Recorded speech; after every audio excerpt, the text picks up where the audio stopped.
ngira ngo nanjye kuza umwaka nari hano. So it has been around 1 year being absent in this place. Muri umwaka nagezemo hano kabiri ariko nagurize mbasha gutanga ubuhamya. But I came here twice, but I didn't get the chance to share my testimony. Nazo umwaka muri Uganda, umwaka ushize nibwo nagiye. I spent a year in Uganda. I went there last year. Ariko muri iki gitondo ndashima Imana ko Imana ingiriye ubuntu bwo gutanga ubuhamya kandi no kuba naragarutse hano mu itorero ryanjye ndetse no mu gihugu cyanjye. Ndabishimira Imana cyane. This morning I thank God that He has allowed me to give my testimony and to be back in my country. Ndashima Imana ko yampaye agakiza hari muri 2013 mu kwezi kwa mbere.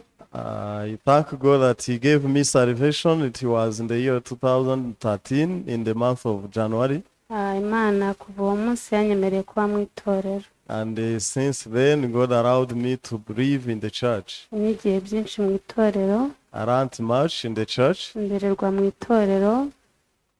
I grew in the church. N'uyu munsi wa none ndacyagira ubuntu bwo kuba mu itorero. And I'm still having this grace to stay in the church. Umwaka ushize wanasubiraga Uganda ntago nibaje impamvu Imana isubije Uganda. So last year when I went back to Uganda, I didn't know why. What was the reason of mine to live there? Hari indi myaka nari narabaye Uganda nk'itatu ariko ko nari nsubira ntago byari bisobanutse ko byaratunguranye.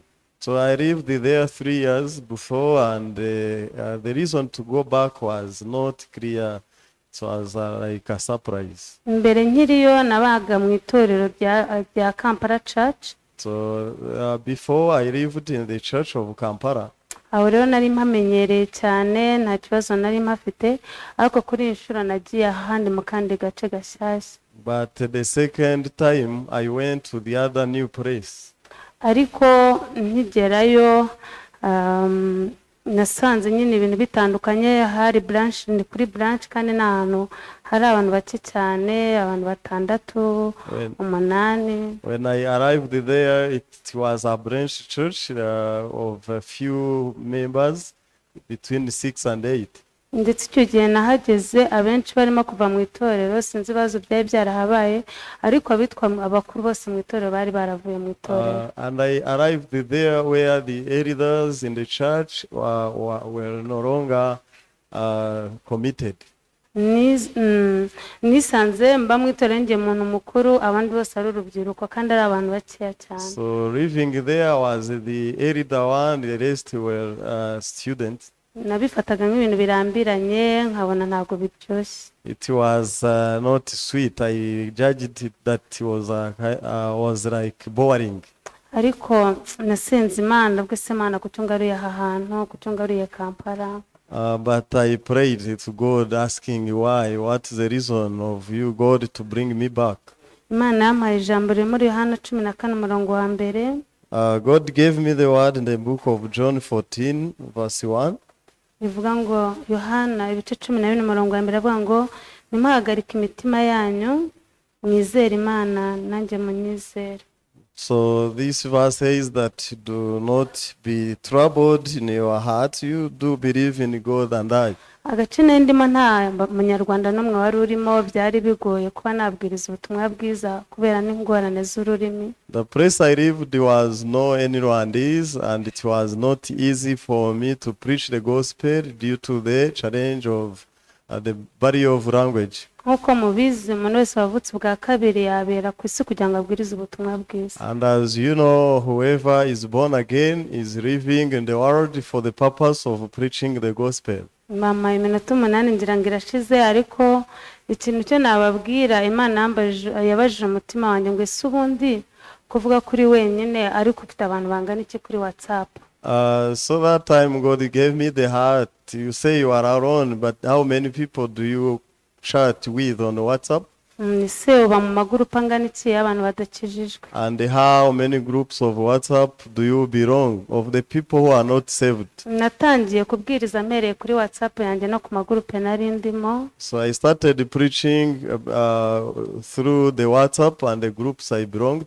Ariko no mu buryo butunguranye Imana aca inzira y'uburyo mpora n'abanyarwanda kandi benshi mbasha kubabwiriza ubutumwa bwiza. And in an amazing way, God made a channel to meet the Rwandese around there, and I was able to share the gospel with them. Nubwo Satani yagiye asanga umutima wanjye ambwira ati ntukajye kuri church, ushobora kuba uri mu rugo ufite wifi, ushobora gukurikirana online iteraniro ryo mu Rwanda, kuki wajya hariya wabyihoreye? Therefore was cheating me to not attend the church, saying you have Wi-Fi, you can even attend the Kigali church online.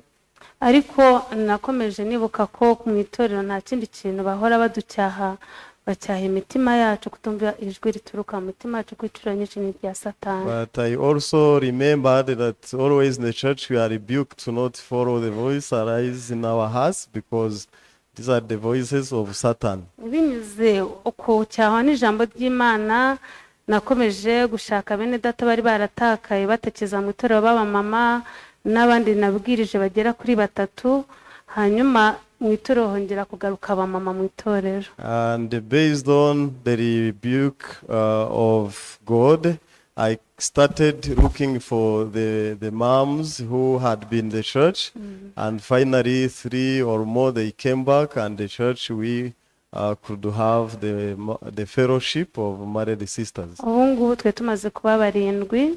So these days the number increased to 7.